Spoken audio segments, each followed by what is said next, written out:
దేవునికి స్తోత్రం. హల్లెలూయా. దేవుడు మరొకసారి ఇంత మంచి అవకాశం ఇచ్చినందుకు దేవునికి నేను సమస్త మహిమ ఘనత ప్రభావం చెల్లిస్తున్నా. మీ అందరు కూడా నా హృదయపూర్వకమైన వందనం తెలియజేస్తున్నాను. ఈ సమయంలో మరొకసారి దేవుని వాక్యాన్ని ధ్యానించుకోవడానికి ప్రభు తన కృప చూపినందుకు ఆయనకు యుగ యుగాలు సమస్త మహిమ కలుగును గాక. ఈ సమయంలో దేవుని యొక్క వాక్యాన్ని మనం చదువుకొని ధ్యానించుకుందాము.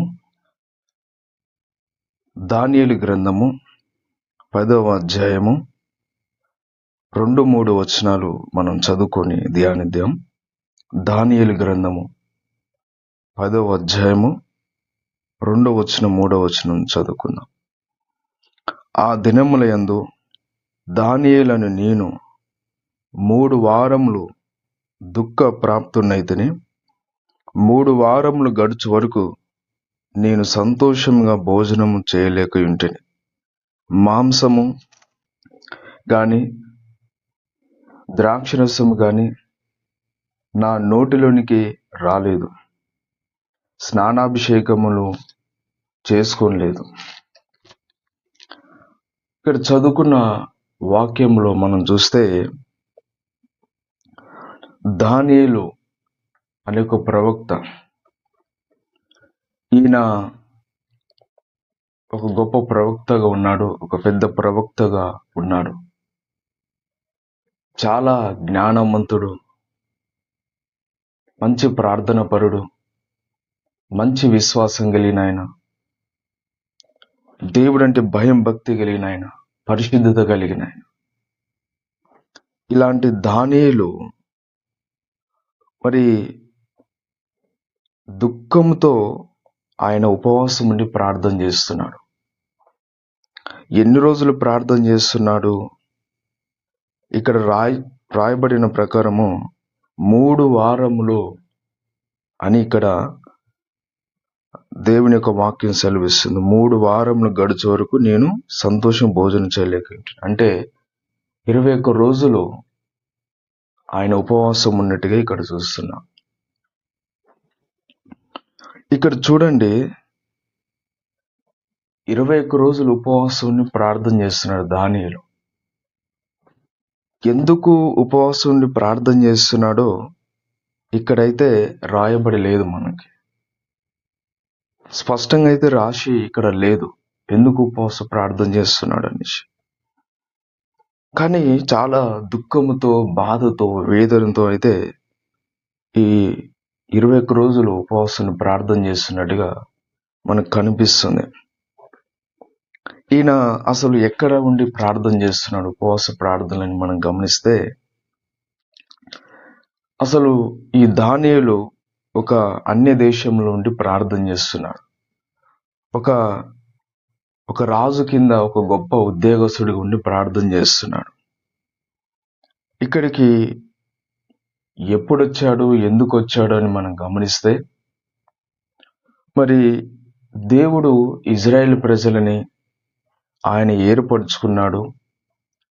దేవుడు ఆయన చిత్తానుసారంగా నడిపించుకోవాలని ఆశపడి నడిపించుకున్నప్పుడు ఇజ్రాయేల్ ప్రజలు దేవుని మాటని వారు అతిక్రమించి దేవుని మాట వినకపోవడం వలన, వీరు అన్య విగ్రహాలకి పూజించడం వలన దేవుడు ఆయా సందర్భాలలో వీరిని శత్రువు చేతికి అప్పగించేవాడు, చెరకు అప్పగించేవాడు.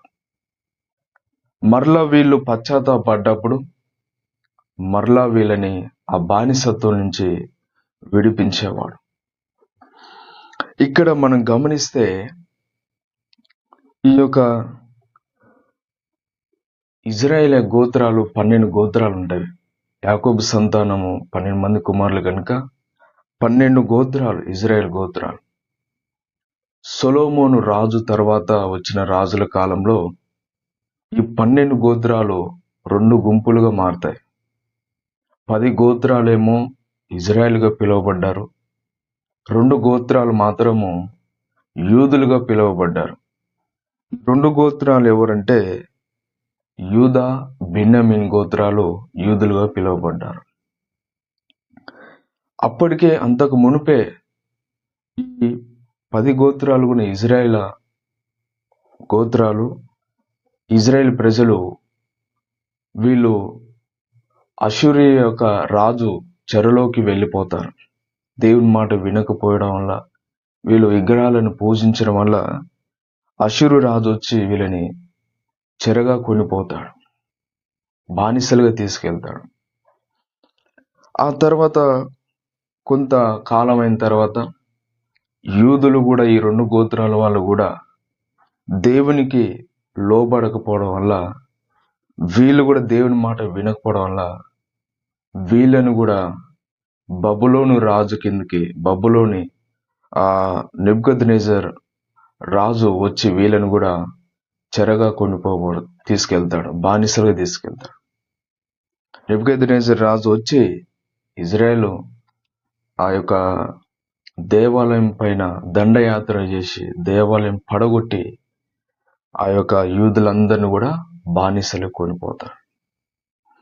ఆ బానిసలు కొనిపోయిన సమయంలో దానియేలు, షద్రక్, మేషక్, అబేద్నెగో ఈ 4 కూడా ఉంటారు అక్కడ. ఈ 4 కూడా కొనిపోబడతారు. అప్పుడు నెబుకద్నెజర్ రాజు వీరి యొక్క జ్ఞానమును బట్టి వీరిని ఆయన యొక్క ఒక ముఖ్య ఉద్యోగస్తులుగా అక్కడ పెట్టుకుంటాడు నెబుకద్నెజర్ రాజు. అలాంటి సమయంలో ఈ దానియేలు ఎక్కడున్నప్పుడు కూడా దేవునికి మాత్రము ఆయన ముమ్మారు ప్రార్థన చేసేవాడు, దేవుని భయభక్తులు కలిగి ఉండేవాడు, ఎంతో పరిశుద్ధంగా ఉండి మరి అన్య దేశం ఉన్నప్పుడు కూడా మరి దేవునికి నమ్మకంగా ఉండి జీవించినాడు. ఈయన సుమారుగా 4-5 రాజుల కింద ఒక గొప్ప అధిపతిగా, ఉద్యోగస్తుడిగా పనిచేసినట్టుగా దేవుని యొక్క వాక్యం సెలవిస్తుంది. అంటే నెబుకద్నెజరు, దర్యావేషు, బెల్షస్సరు, కోరెషు ఇలాంటి రాజులందరి కింద కూడా ఉద్యోగస్తుడిగా చేసినాడు.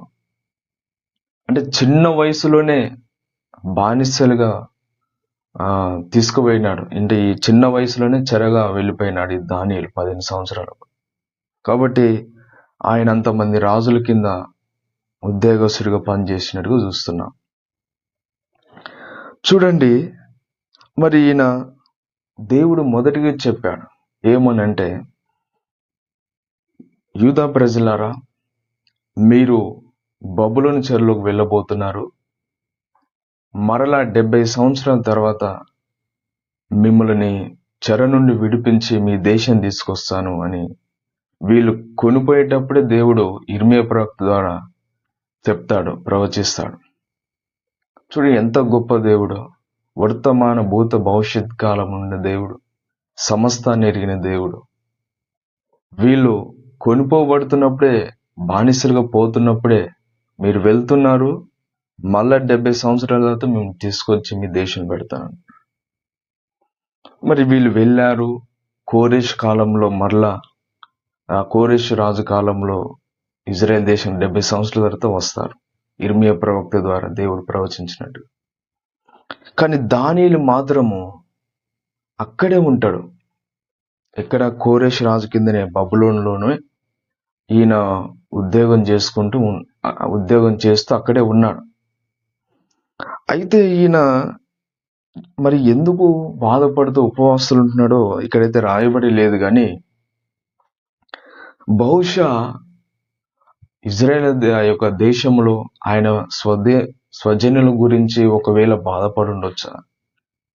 కూలిపోయిన మందిరం కట్టబడుతున్నప్పుడు ఏదైనా ఇబ్బంది కలిగినప్పుడు అక్కడ జరుగుతున్న పరిణామాలను బట్టి బాధపడి ఉండొచ్చా?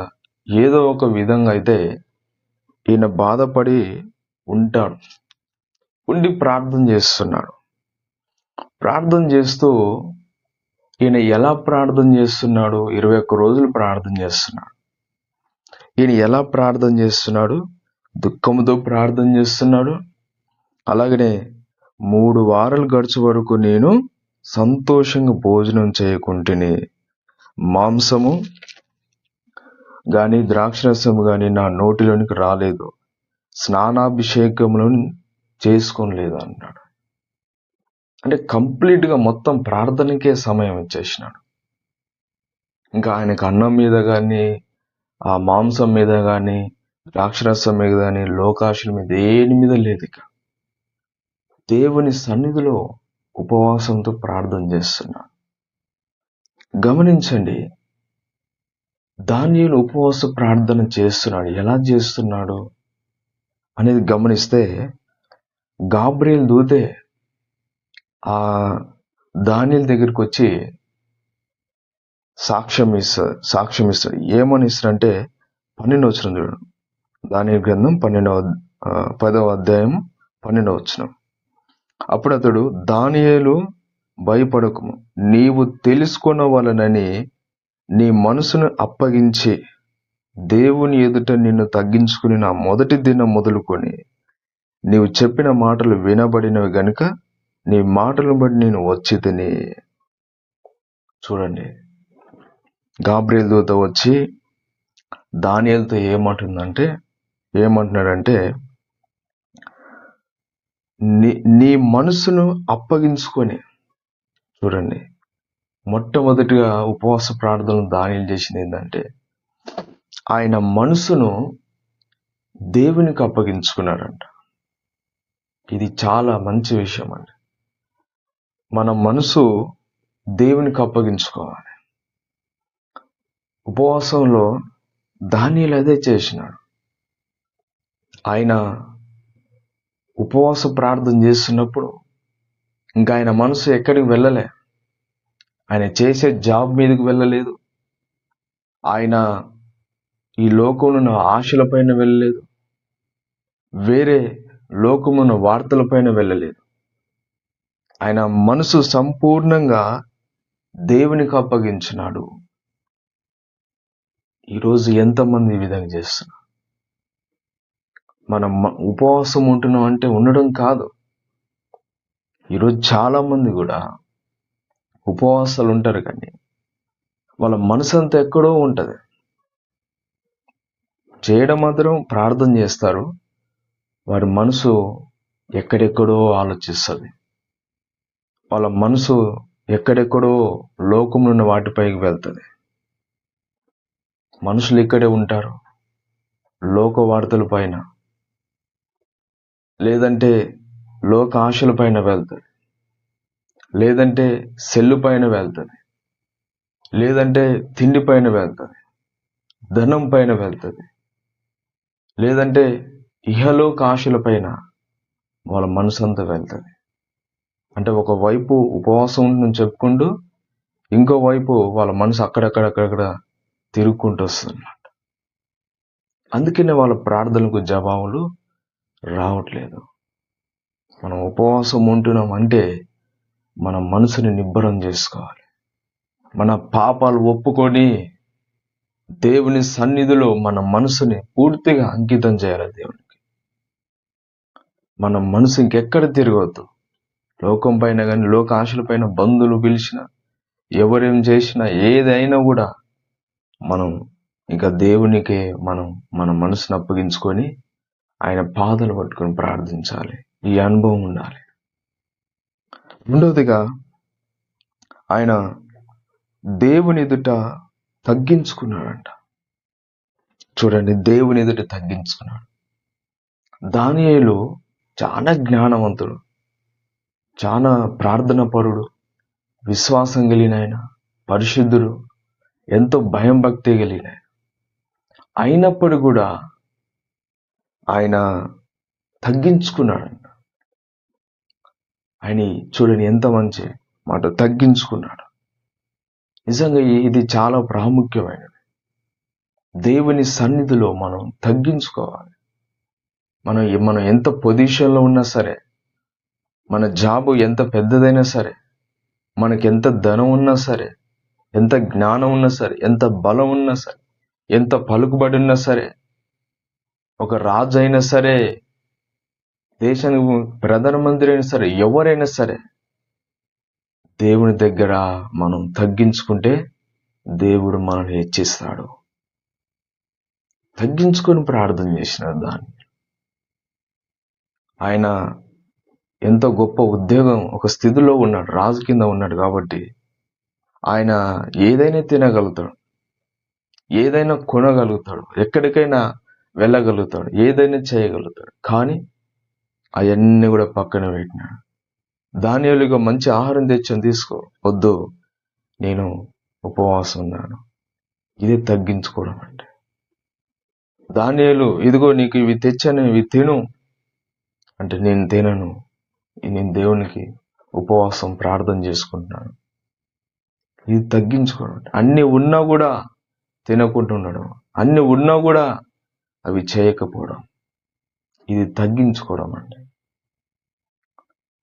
దానియేలు గోనె పట్ట కట్టుకొని ఆ యొక్క బూడిదలో మోకరిస్తూ ధూళి మీద పోసుకొని దుఃఖముతో, కన్నీరుతో, వేదనతో తగ్గించుకొని ప్రార్థన చేస్తున్నాడు. దేవుడు అందుకనే సాక్ష్యం ఇస్తున్నాడు, నువ్వు తగ్గించుకున్నావు. నిజంగా ఇట్టి తగ్గింపు మనలో ఉండాలి. తగ్గించుకుంటున్నావు. ఈరోజు ఉపవాసం ప్రార్థన చేస్తే తగ్గింపు అనేది ఉండాలి. అన్ని విషయాలు తగ్గించుకోవాలి.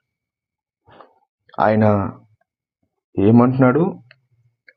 మాంసం ఏం తినలేదు, అలాగనే భోజనం సంతోషంగా చేయలేదు, ద్రాక్షరసం తాగలేదు.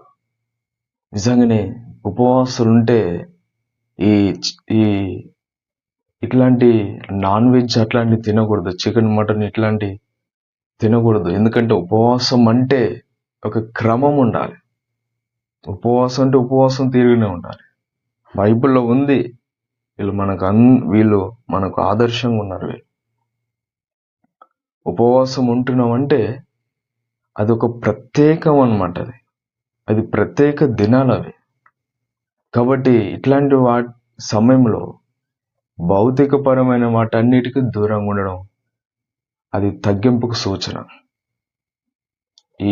ఇట్లాంటి చికెన్ మటన్ తినడం కానీ, కుర్చీల మీద కూర్చోవడం, మంచాల మీద పడుకోవడం కానీ, ఇంకా లోకంలో తిరగడం కానీ, లేకపోతే లోకంలో అవి చేయడం కానీ, లోకం వార్తలు వినడం, లోకం వాటిపైన మనసు పెట్టడం కానీ, ఇట్లాంటి అన్నీ కూడా దూరపరచుకోవాలి.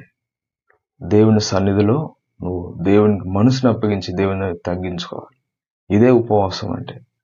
నువ్వు ఉపవాసం చేసుకుంటూ నువ్వు లోకానుసారంగా అంటే ఇంతకు మునుపు ఏ విధంగా అయితే అన్ని తింటూ తాగుచూ అన్ని చూస్తూ తిరుగుతూ ఇంత మునుపు ఎట్లా అయితే ఉన్నావో అట్లనే ఉండి ఉపవాసం ఉంటే ఏం ప్రయోజనం? అట్లా నువ్వు ఎన్ని రోజులు చేసినా నీకు జవాబు రాదు. నువ్వు తగ్గించుకోవాలి. నువ్వు దేవుని పాదాల దగ్గరకు వచ్చి కన్నీరు విడిచి హృదయముతో, అందుకని దేవుని వాక్యం ఏముంది? విరిగి నలిగిన మనసు దేవునికి ఇష్టమైన బలి ఆగమంట. నలిగిన మనసును ఆయన అలక్ష్యం చేయడంట. ఆయన దగ్గర తీసుకుంటారు అలాంటి వాడిని. కాబట్టి మనం తగ్గించుకొని దేవుని పాదం దగ్గర, అయ్యా నువ్వు తప్ప నాకు ఎవరు లేరయ్యా, నీవే నా ఆధారమయ్యా, నీవు ఉంటేనే నేను ఉంటానయ్యా. మనం ఆయన మీద ఆధారపడ్డప్పుడు, ఆయన మీద మనం ఆనుకున్నప్పుడు ఆయన అన్ని విధాలుగా మనకు సహాయం చేస్తాడు. దానియేలు ప్రార్థన ఇంకెలా ఉందంటే పట్టుదలతో ప్రార్థన చేస్తున్నాడు. చూడండి, ఇక్కడ ఇలా చదువుకున్న 12వ వచనంలో చూడండి, మొదటి నుంచి మళ్ళా.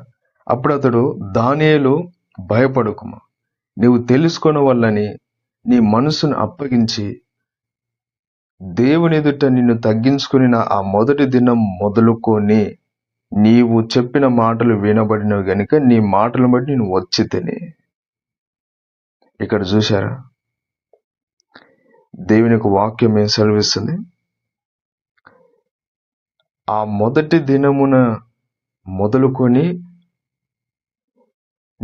నీవు చెప్పిన మాటలు వినబడినవి అంటే, దానియేలు ఎప్పుడైతే మొదటి రోజు ఉపవాసాన్ని ప్రార్థన చేసినాడో ఆ రోజే పరలోకం నుండి జవాబు బయలుదేరింది.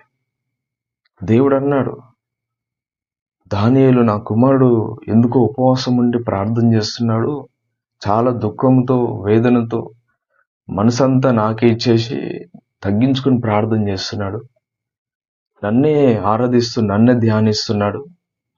గాబ్రియేలు నువ్వు వెళ్ళు అతనికి జవాబి అని దేవుడు ఎమ్మటే గాబ్రియేలు పంపించాడు. మొదటి రోజే పంపించాడు. మొదటి రోజే జవాబు పరలోకం నుంచి జవాబు బయలుదేరింది. కానీ ఎందుకు మరి 21 రోజులు ఆలస్యమైంది అంటే 13వ వచనంలో ఉంది, పారసీకుల రాజ్యాధిపతి 21 దినములు నన్ను ఎదిరించెను. ఇంకా పారసీకుల రాజుల సముఖమున నేను నిల్చుండగా ప్రధానాధిపతులలో మీకాయేలును ఒకడు నాకు సహాయము చేయవచ్చెను. ఇక్కడ చూసారా, పారసీకుల రాజ్యాధిపతి 21 దినములు గాబ్రియేలు దూతని ఎదిరించినాడంట. అంటే ఇదేంది, ఒక రాజు ఎలా ఎదిరిస్తాడు? పారసీక దేశం అంతటి కూడా, ఆ సామ్రాజ్యం అంతటి కూడా ఆ అధిపతి ఆయన ఎట్లా ఎదిరిస్తాడు? ఒక మనుషుడు. అందుకనే దేవుని యొక్క వాక్యము ఏం సెలవిస్తుందంటే, అపోస్తలుడైన పౌలు కూడా ఏమంటాడంటే ఎఫెసీయులకు రాసిన పత్రికలో, మనం పోరాడేది శరీరంతో కాదు కానీ ప్రధానులతోనూ అధికారులతోనూ ప్రస్తుత మందున్న ఆకాశ మండలం ఉన్న అంధకార శక్తులతో పోరాడుతున్నాం. శరీరులతో కాదు, ప్రధానులతో అధికారులతో ఆకాశ మండలం అంధకార శక్తులతో పోరాడుతాడు అని అంటాడు పౌలు. అవును, ఇక్కడ నిజమే. గాబ్రియేలుతో సమాధానం తీసుకొని ఆయన వస్తున్నప్పుడు దానియేలు దగ్గరికి ఆ పారసీక దేశపు అధిపతి తరపున సాతాను గాబ్రియేలు రానియకుండా అడ్డుపడ్డాడు. అంటే ఇక్కడ ఆ సాతాను ఏమంటున్నది గాబ్రియేలుతోని, ఇక్కడ ఇది అంతా కూడా నా దేశం, నా అండ్వార్లో ఉంది, ఇక్కడ ఎక్కువ నన్ను ఆరాధిస్తారు, నన్ను పూజిస్తారు, నువ్వెవరు రావడానికి, ఈ దేశంతో నీకేం సంబంధం అని సాతాను దూత గాబ్రియేలుతో పోరాడుతుంది, రానీయకుండా అడ్డుపడ్డింది. అంటే అక్కడ చేస్తున్న విగ్రహారాధన, అక్కడ ఉన్న రాజు వీళ్ళ పక్షంగా ఆ సాతాను దురాత్మ గాబ్రియేలు దూతతో యుద్ధం చేస్తుంది రానేయకుండా. అట్లా 21 రోజులు ఆపిందండి. దానియేలు మాత్రం పట్టుదలతో ప్రార్థన చేస్తానే. అప్పుడు 21 రోజుల తర్వాత దేవుడు ఇక ఏం చేస్తారంటే, దానియేలు ఇంకా ప్రార్థన చేస్తున్నాడు, ఎందుకు జవాబు పోలేదు అంటే అక్కడ సాతాను అడ్డుపడిందంట. ప్రభా అని అంటే, అయితే నువ్వు వెళ్ళు అనేసి మీకాయేలు దూతను కూడా దేవుడు పంపించినాడు. ఎమ్మటే మీకాయేలు అంటే యుద్ధ దూత. ఆ యుద్ధ దూత దిగి వచ్చినది ఇక గాబ్రియేలు దూతని అంటున్నాడు. గాబ్రియేలు నువ్వు వెళ్ళు, దానియేలు సమాధానం, ఈ దూతలతో సాతాను సంబంధంలో శక్తులతో నేను పోరాడతానని. మరి మీకాయేలు అక్కడ యుద్ధం చేస్తుంది. గాబ్రియేలు దూత తప్పించుకొని దానియేలు దగ్గరికి వచ్చి సమాధానం జవాబు ఇచ్చింది. అంటే ఆకాశ మండలములో దురాత్మ శక్తులు అన్ని కూడా అక్కడ తాండవేస్తున్నాయి. ఎందుకు, ఎక్కడి నుంచి వచ్చినాయంటే, దేవుడు పరలోకం నుంచి ఆ లూసిఫర్ అనే దురాత్మని తోసేసినప్పుడు వానితో పాటు మన సైన్యాన్ని కూడా తోసేసినాడు. కాబట్టి అవి ఆకాశ మండలంలోనే తిష్ట వేసుకుని ఉన్నవి. అందుకనే యేసు ప్రభు కూడా ఏమంటాడు, మీరు విసుకకుండా ప్రార్థన చేయండి, మీరు ఎడతెగకుండా ప్రార్థన చేయండి అని ఆయన చెప్పినాడు వాక్యం ద్వారా. ఇక్కడ చూడండి, 21 రోజుల తర్వాత సమాధానం వచ్చింది. ఈరోజు ప్రతి ఒక్కరు కూడా ఈ విషయాన్ని చాలా గమనించాలి. అంటే మన ప్రార్థనలకి జవాబులు వెంటనే వస్తాయి, కానీ రాకుండా మధ్యలో ఆపుతుంది ఎవరంటే ఆకాశ మండులున్న దురాత్మ శక్తులు. ఇవి తెలుసుకోవాలి. ఇది తెలియక చాలా మంది ఏం చేస్తారంటే, నేను చేసిన ప్రార్థనకు జవాబు రావట్లేదు, నేను చేసిన ఉపవాస ప్రార్థనకు ప్రతిఫలం రావట్లేదు, నేను ఇంకెందుకు మందిరానికి వెళ్ళాలి, నేను ఎందుకు ప్రార్థన చేయాలి, నేను ఎందుకు ఉపవాసం ఉండాలి అని ఇక చిన్న చిన్నగా ప్రార్థన మానేయడం, దేవుని మందిరానికి వెళ్ళకపోవడం, దేవుని దూరంగా ఉండడం, ఇట్లాంటివన్నీ కూడా చేస్తారు. దయచేసి గమనించాలి, మన దేవుడు కనికరం కలిగిన దేవుడు. మనం ప్రార్థన చేయగానే ఆయన సమీపంగా ఉన్న దేవుడు. మనం మొరపెట్టిన దినంనే ఆయన మన కన్నీరు చూసి మన ప్రార్థన విని జవాబు పంపిస్తాడు. కానీ మధ్యలో ఉన్న చీకటి శక్తులు ఆ ప్రార్థనకు జవాబు రాకుండా అడ్డుపడుతున్నాయి. అందుకని మనం ఏం చేయాలి? దానియేలు ఏం చేసినాడు? దానియేలు మాత్రం అవి ఆ అడ్డుపడినా కూడా దేవుడు జవాబు ఇచ్చేంత వరకు మొరపెడుతూనే ఉండు, కన్నీరు విడిస్తూనే ఉండు, తగ్గించుకొని ప్రార్థన చేస్తూనే ఉండు, మనసును అప్పగించనే ఉండు. ఇంక నాకు ప్రార్థన జవాబు రాలేదుగా, ఏంది ఇంత పట్టుదలతో ప్రార్థన చేస్తున్నా, ఇంత మనసును అప్పగించుకున్నా, ఇంతగానో తగ్గించుకున్నా కూడా నా ప్రార్థనకి జవాబు రావట్లేదు కదా, ఇంక నేను ఎందుకు చేయాలి అని దానియేలు అనుకోలే. అట్లనే చేస్తూనే ఉండు. పోరాడి చివరికి దేవుడు అద్భుతకరంగా జవాబు ఇచ్చినాడు. చూడండి, అట్టి విధమైన పట్టుదల ఉండాలి. మనం ప్రార్థన చేస్తున్నాం, ఖచ్చితంగా దేవుడు జవాబు ఇస్తాడు. నువ్వు ఏ ప్రార్థన చేసినప్పుడు కూడా దేవుడు ఖచ్చితంగా జవాబు ఇస్తాడు. అంతేగాని ఇయ్యట్లేదు, ఆలస్యం అవుతుంది కదని ప్రార్థన మానేయద్దు. చేయాలి, పోరాడాలి. అప్పుడు నీ పట్టుదల, నీ విశ్వాసం బట్టి దేవుడు ఖచ్చితంగా జవాబిస్తాడు. ఆయన మన ప్రార్థనలకు ఎమ్మటే జవాబు ఇస్తున్నాడు ఆయన. కానీ మధ్యలో ఆకాశంలో మండలంలో చీకటి శక్తులు ఆపుతున్నాయి కనుక మనం అట్లనే పట్టుదలతో ప్రార్థన చేసినప్పుడు ఆ జవాబులు వస్తూనే ఉంటాయి. కాబట్టి ప్రార్థన మానొద్దు, ప్రార్థన చేస్తూనే ఉండాలి.